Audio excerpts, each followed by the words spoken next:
Good evening, ladies and gentlemen. My name is Scott Mantz. Thank you so much for joining us tonight at this very, very special screening here at the Landmark Theater of Clemency. What did you think of the movie?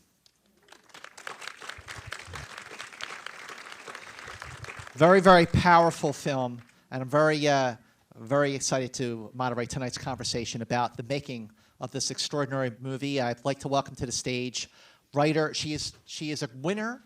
The winner of the Grand Jury Prize at the Sundance Film Festival. Please welcome writer-director Chinonye Chukwu.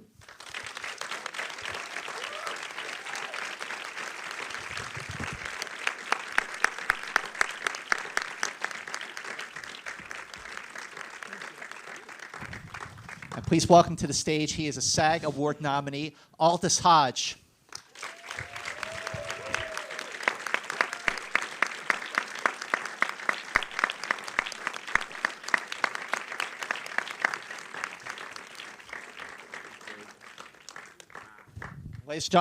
Ladies and gentlemen, right here, this is Oscar nominee and Emmy Award winner, Alfre Woodard.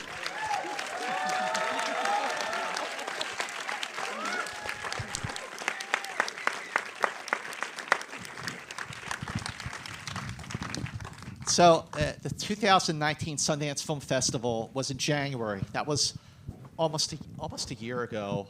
To discover that film at Sundance, which is just a great thing about Sundance, my favorite film festival of all of them, and to have it win the Grand Jury Prize, and to sort of go silent for about 8 or 9 months, and now that it's in theaters with just stellar super reviews. What's it like to go to that high and then kind of hang out and then come back to this movie?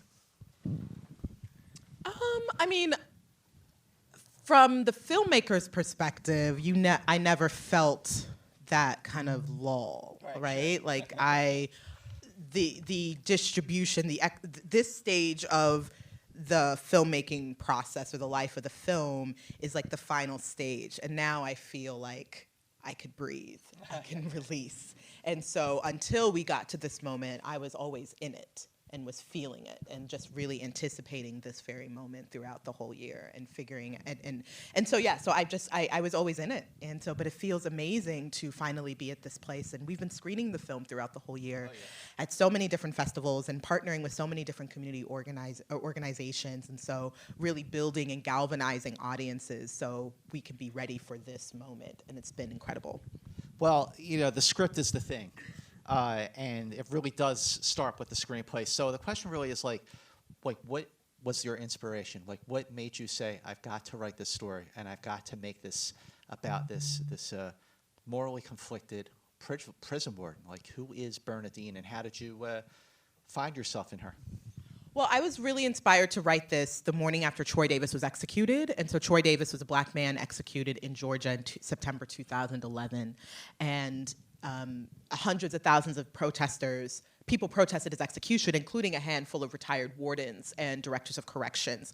And so I was really fascinated by their journey because when they were protesting against his execution, they spoke to the emotional and psychological consequences killing Troy would have on the prison staff sanctioned to do so. And they drew on their own personal experiences of having overseen hundreds of executions. And that question of what must your livelihood be like when it's tied to the taking of human life just fascinated me, and I was obsessed with it for years. When you read a screenplay like this, how do you find the humanity in your characters? So what was your first take when you read the screenplay for the first time, Aldis, and then Alfre? For me, I think my first take was how brilliantly executed the subject matter was. Because for me, it taught so much about how we deal with one another and the actual relationship we have when it comes to empathy and mercy. I think the humanity for Anthony was already there, I think that's what drew me to him, because here's a man in this trap situation and he has to be his own version of hope and faith, and he has to continually fabricate it out of thin air given his circumstances. But I thought he was a great vehicle and to a degree a metaphor for the idea of humanity, because at every turn that it was to a degree almost being taken away. He was so deserving of it, and he exemplified that. So, I thought it was just kind of on the page already. How about for you, Alfre? How did you find the humanity and the dignity in Bernadine? Everybody has humanity and dignity inherent in them. So you find the human being, no matter who they are. Whose thing is that? Going ding, ding. But besides the fact that I didn't know there were prison wardens, I mean prison women prison wardens, I hadn't thought about it, and especially a death row prison warden. My ears pricked up at that right away. And in reading, I understood that there was so much to be discovered there. And when I go to work, I like to have a real task. And we all know, actors especially know that life happens in between the lines. It's not what you say. Most people don't say their intentions, their subtext out loud. So that's the thing to be discovered. And what you gave us was like this entire, hidden treasure, and we all set up. The only people that would come to that were actors who thrived on discovery. Chinonye, when you first set about telling this story, was it always your plan from the beginning to make your main protagonist a female warden instead of a male warden? Or did that come out of your research and your conversations with wardens and all the other people that you had interviewed during your research? I didn't, it's always been a black woman to me. I mean, there was no further thought. I had no, sorry. That's what it was. And so, yeah. She said what she said. Yeah. When you were getting the film made, when you were trying to get the film made, did you get any sort of resistance from potential financiers about the race and the gender of your protagonist? I mean, my non-negotiable was that the warden is a black woman. It wasn't even, I was very adamant and clear. Bronwyn, where's Bronwyn, our producer? Bronwyn, hey, Bronwyn. Yes, if we can give her a round of applause. I think, I was very clear with Bronwyn from the beginning that the warden's a black woman. There's no negotiation. And so I guess this is just going to sit on my hard drive until she's a black woman. I was very comfortable with that. And so, with doing that. And so I'm sure it wouldn't have taken, I'm sure it would have taken a less amount of time if the warden, was a different race or gender or whatnot. This was the only way that I could imagine the story being told. That is very true. So Alfre reminds me of things. So so our investors, our financiers, Ace Pictures, who were amazing. This was their first film that they financed. They were adamant about financing a film that had a female protagonist. So it was really a great. We met at the right time because they were looking to finance a project that had a female protagonist, and I would only make this film with a black female protagonist. What about the research that Yeah. Yes, that's it. What about the research that the both of you did, starting with you, talking to obviously other wardens and making the rounds? My filmmaker smartly asked me would I go on a prison tour in Ohio with her, and because I knew nothing about the world, and I'm always, another reason to act is that you have to remain in a constant state of learning, even into your 6th and 7th decade. So I said yes, and we went off, and Chinonye can tell you about her history, why she was so trusted by the people that we met there. But we went to women's medium security and men's medium and maximum security prisons, and we had the privilege of spending some time with 2 condemned men. We met wardens. I met 3 wardens, a deputy warden. They were women, black women.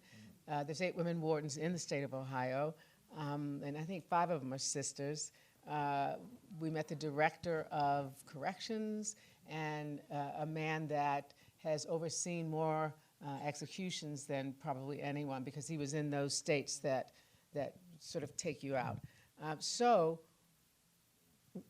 we got to be on the ground, very personal, with people whose this is their life, and no one had ever asked them about their life. And it was vital for us to tell the story from their point of view, because we knew you would want to hear their story, and we would need to hear their story to keep having the conversation or driving it forward about state-sponsored execution. Well, that's fantastic. What about your research? My research started with this brilliant woman right here, sitting here having conversations with Chinonye because she had already done so much research prior. And then after that, well, she told me about Troy Davis, and she gave me the book, I Am Troy Davis, story about this man who was executed in Georgia. Was it 2011? Yes, was it September? And after I read that, it sort of started shaping my idea of what the reality might be for my character. And then was sent up to San Quentin with Bronwyn. We went up there and we spoke to the brothers who were serving life sentences. They gave us a tour of the facility. We spoke to the warden, saw the gas chamber. We saw everything. And then was not permitted to speak directly to the men who were serving on death row, but I was able to observe them. And one of the craziest things that I saw was that when they were transferred across the yard, every other inmate was, by protocol, made to turn their backs and not look at them or speak to them. So it really informed my idea of what this really entrapped reality they live in for, X amount of years, up until either they receive clemency or they take their last steps. But it was quite an education in the idea of who and what people can be aside from the things that they have done. Because these men are so far removed from what they have done 5, 10, 15, 20, 60 years ago, and they're actively trying to rehabilitate themselves. It's a very different experience than one might presume. You mentioned the trust that you had earned with the people that you had sort of talked about for research. How did you earn that trust? I think the first thing is that I volunteered on clemency cases. So I was living in New York City at the time when I decided that I was going to begin writing the script and researching. And I did a lot of secondary research where I read a lot of books, watched a lot of films, talked to a lot of the wardens and directors of corrections who had protested against Troy Davis's execution, talked to additional people. But then I decided that I needed to move to a death penalty state. And I not only needed to do that, but my making the film had to be intimately intertwined with me advocating for the people whom I was representing. And so I sent this cold email to a nonprofit legal organization who focuses on clemency cases for incarcerated women. And I was like, you don't know me, but I will work for you for free. And just trust that I'm not I really will do this. And there was an organization who said, we have a case for a woman named Tyra Patterson who's serving a life sentence for crimes she didn't commit. I was like, all right, cool, I'm on board. And so I spent a couple of years of my life volunteering on the legal team, and I subsequently then worked on 13 more clemency cases. And and when people within corrections were seeing me do that work, and knowing that I wasn't just interested in making a film, but I was really interested in telling a story with integrity that was going to impact people and hopefully move our culture forward and really be rooted in humanity. I think that allowed them to see that, okay, we can share our stories. And then when the advocacy work I was doing led to me creating a film program in Dayton Correctional Institution, where I taught incarcerated women to make their own short films and script to screen. And that work really opened the door, really made people a lot more comfortable with me, and opened me up to different relationships to people in corrections, even though they know my personal politics, even though they know where there was no question where I stand, but they're like, oh, she's interested in the humanities of people in this world. And so That's amazing. That's earning trust. You talk, Alfre, about the discoveries. I think that there was so much you didn't know about. Like, what were the discoveries you made on the grand scale about the prison system, about the death penalty, and on the more personal scale about the psychological impact that these jobs have on the lives of the people that you met? Well, I have been sickened since I was 8 years old growing up in Tulsa every time they fried somebody. And you're a kid and you go to Sunday school and you can't explain that to a young person, that person committed or did not commit a heinous crime in a fit of passion or madness, but 20 years later, we're going to have a ritual, and there's going to be we're all going to put that person to death. It just, nobody could explain it, and people didn't really talk about it. So that was what I knew of the death penalty before I got to be an activist in my teens and understood how it worked. I would be always on the side of Marty. I would be on the side of petitioning, of vigils. We were, along with Snoop and Jamie Foxx, trying to stay the execution of Stanley Tookie Williams here in California. But I know when you are going to play a character, any character, you leave everything about you behind, and you discover that person's, the way they look out on the world, the way they speak, the way they smell, the way they move. And so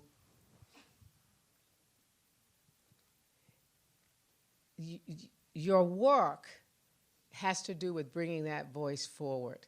And it's more intriguing to me. I don't feel like anybody wakes up in the morning and says, how am I going to be an asshole today?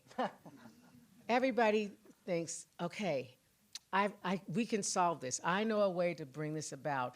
And so it is a sign of growing, or you hope to grow, by actually understanding somebody's point of view that you really don't agree with. And so that was the adventure. It fell immediately into place when I met these women, because they'd be women in your book club, women at your, wherever you go to party, at your church or something. And they were more balanced than most of the people I know. They were just calm. And then I learned that they come to those positions not out of sadism, but from the mental health profession, from social work, from public, like public health administrators. And you just listen. You sit and listen to people. You meet them where they are, and you still live diametrically opposed to where they're standing, but you understand them. And that solves a lot of things that ails us. Wow. Aldis, I want to talk about Chinonye's, yes. Yeah.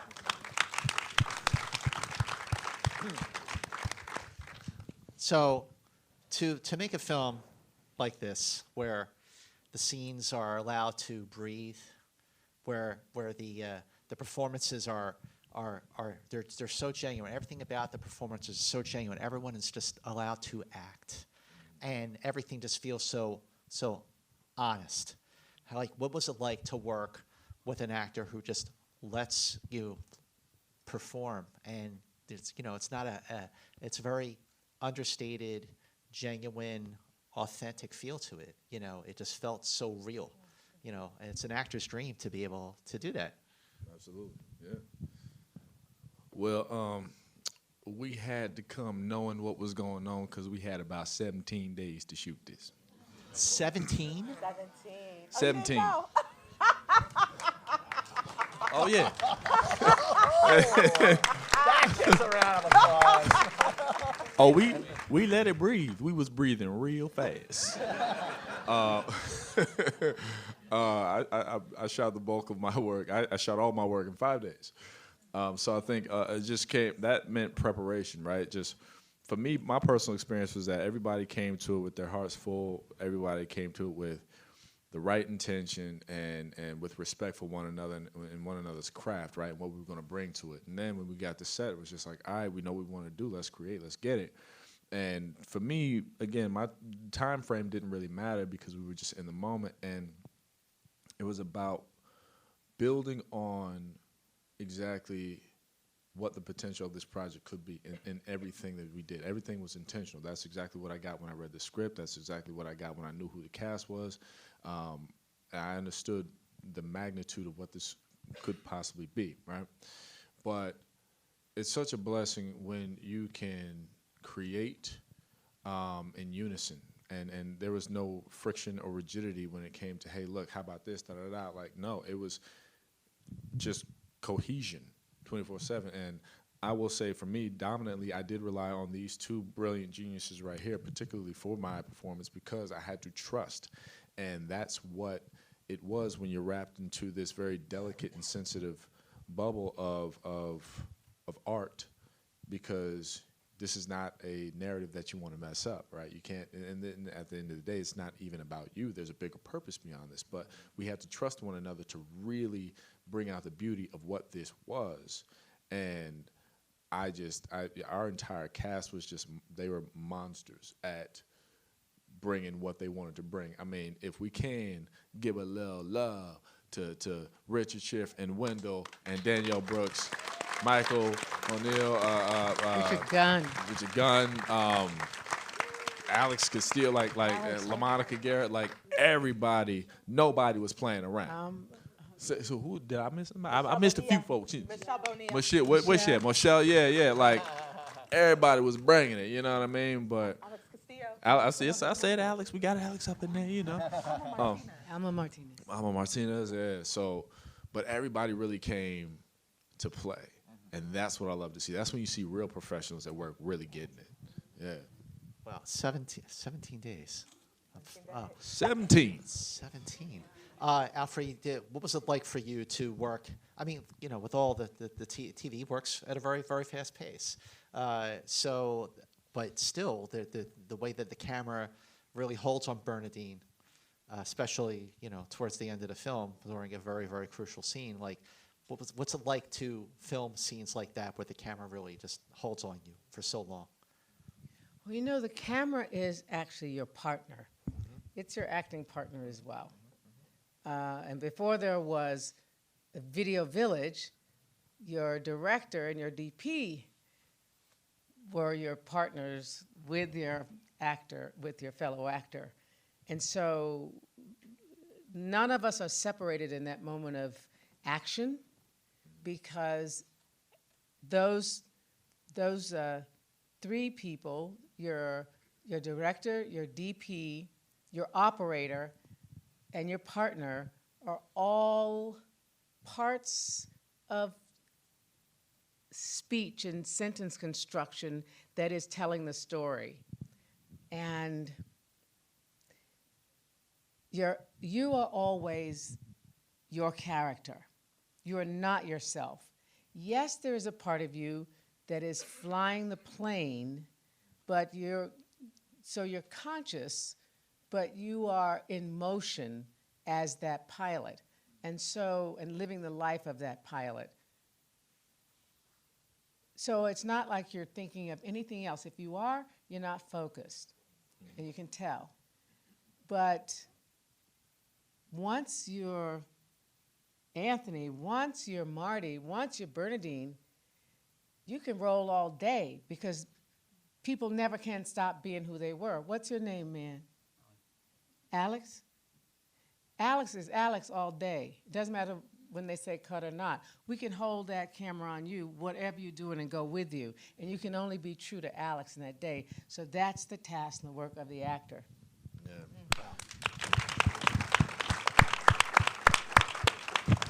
And I just want one little tidbit, little scoosh.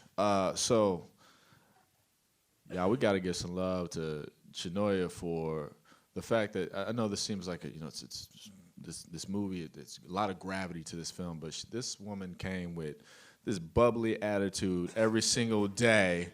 Hey, what's happening? You know, that enthusiasm just permeated the set, and that's what also keeps things moving, and that we now understand what we're being led by, and her attitude, her candor, and I thank you for that. Aww. And that she kept us light, she kept us up, she kept us aware, and it was a great working environment for something that is as emotionally taxing as it seems on screen. We had a fantastic set, and it starts from the top down. And, you know, honestly, these two ladies right here, mavericks in terms of tone and making sure that everything is good, you know. It was a great day going to set, I'll say that much. So. Thank you. Wow. Thank you.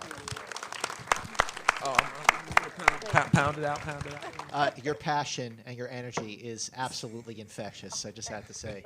Alfre, I want to ask you, your scenes with Wendell Pierce are just so amazing. They're so honest. They're so, again, like everything else about the film, but this is at home. This isn't at work. I just want to ask, working with him, you're capturing the honesty of a very mature relationship. Well, from the very beginning, Chinonye talked to us about the marriage, how important it was. The people who we charge to carry out all these things, they have a very high PTSD rate, commiserate with people in multiple deployments. People that are married, they struggle. Sometimes people are on their third marriage. So it was important to show the effects, but not to sensationalize it and dramatize. It could have been a quick, easy way. And it was a perfect moment to discover what is a grown-up marriage. What does a marriage look like? We always see it when somebody is cheating, screaming, throwing something, or leaving. But the truth is, grown-up marriage is staying there and working it out. And it's painful because there is no hitting. There is no breaking of things. And you're forced to grow in it. So, but when Chinonye and Bronwyn said Wendell was on, we knew we could hit it because he's a very honest actor, he's a very grounded human being, and he is a man who Tell it.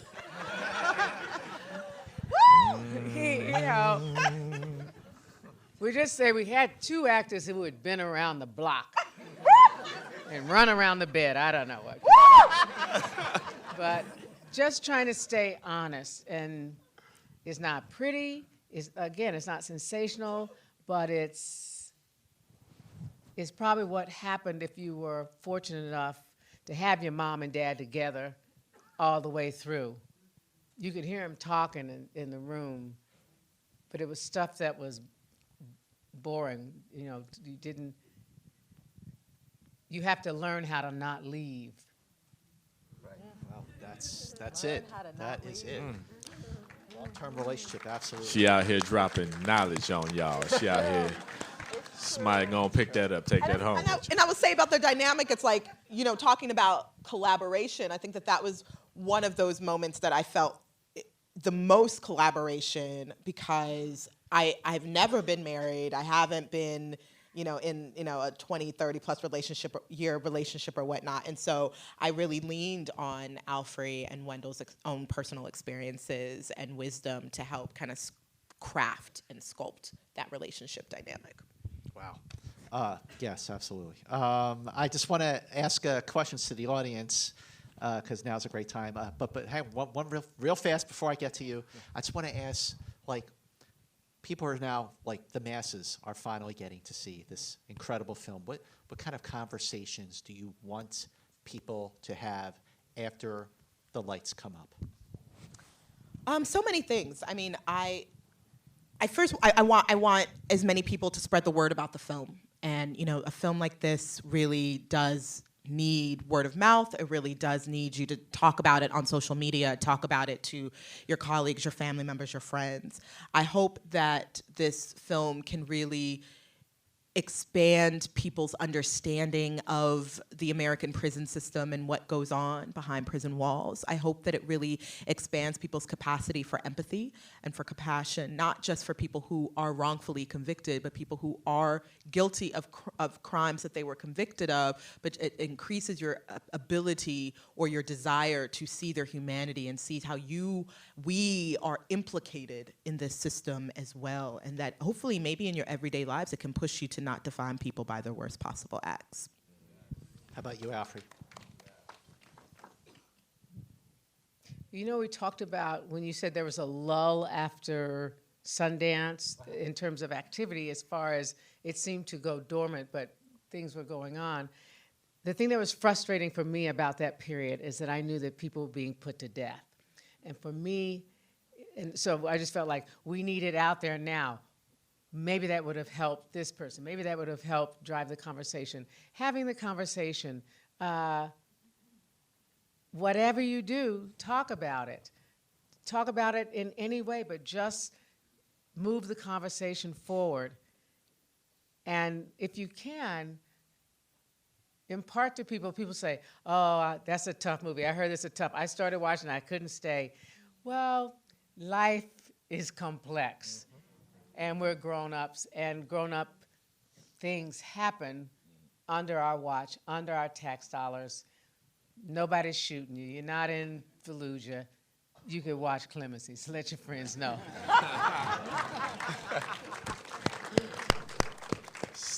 Talent. Everything they said. Also, you know, for me, I suppose my most selfish ambition is that it does help people engage the idea and the reality of what empathy actually is. Empathize before judging, because that's what it taught me personally, and that's what I would like for this art to give to the world, and that we have to re-engage in a civic way, in a humane way. You know, the question I began to ask myself when it came to the script was, do we as a society have the right to take the lives of those who have presumably taken a life? And if so, does that not make us like them? If it does make us like them, what do you think of yourself? Will you judge yourself the same way? So we need to think a little bit deeply, a little bit more deeply about our complicit nature when it comes to this, and how we are engaged, and we can actually do something about it. And yes, sometimes people come out of this saying, "Look, I'm fired up. What can I do?" And we're like, "Yes, we love it." And then sometimes people say, "Well, I don't know, bro. It was a little heavy. You know, I'm looking for some hope." And I tell them, "Look, you are the hope you're looking for. Know that. Be that." This is a very inspirational, hopeful movie because it lets me know exactly the power that I have as a citizen.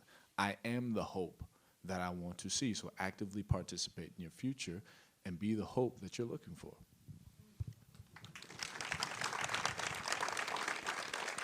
Question right here. Thank you. My name is Shakari. Thank you so much for this beautiful film and the work that you all have done.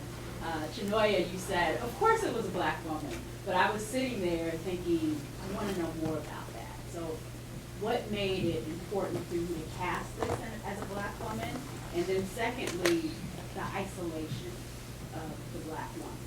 I wanted to know, does she have a book club? Does she have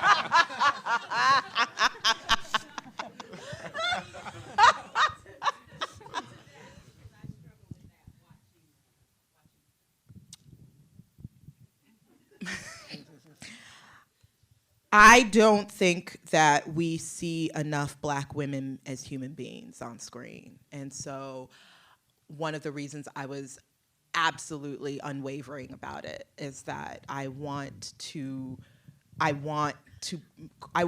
black woman to be the protagonist and to be at the center of the narrative, and a narrative that's not solely defined by her race and gender or the emotional needs of a man. I want to see a damn good film that's rooted in artistry and craft, and a storyline that is rooted in humanity, where a black woman is not a mammy, a mule, or someone's personal entertainment. And so that was that was like an underlying thing, you know, like these are the these are the kinds of stories I want to see. I want to see myself on screen, and I'm a human being, and so that was a big reason why I was adamant about it. And in terms of isolation, what was your question about isolation? I just wanted to hear more from you about that. I can probably project my own, what I got out of that, but I was just wondering if that was an important piece for you, to have her singularly either in her profession or in her marriage or in a bar. And I just wanted to hear you talk about that. I mean, I think her isolation mirrors Anthony's isolation in a lot of ways. And so I really wanted to draw parallels between Bernadine and Anthony that become much more apparent as the film progresses. And so these are two people who are, even if she did have a book club, even if she did have these other things, that there is an emotional and kind of spiritual isolation that she's navigating alone, but that parallels what Anthony is also navigating. So just a few moments ago, you said that the takeaway, you would like people to spread the word. Yes. So how do you spread the word these days?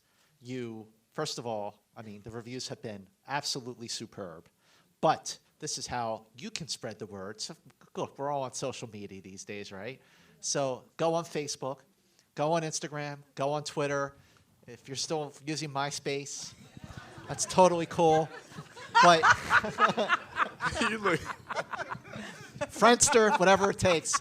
Ladies and gentlemen, thank you so much. Thank you so much. For being here. Thank you. Spread Thank the word you. about Thank you. Thank Clemency. you. Thank you so much. And we're going to continue to expand throughout the country throughout January. So look out for that. Thank you so much.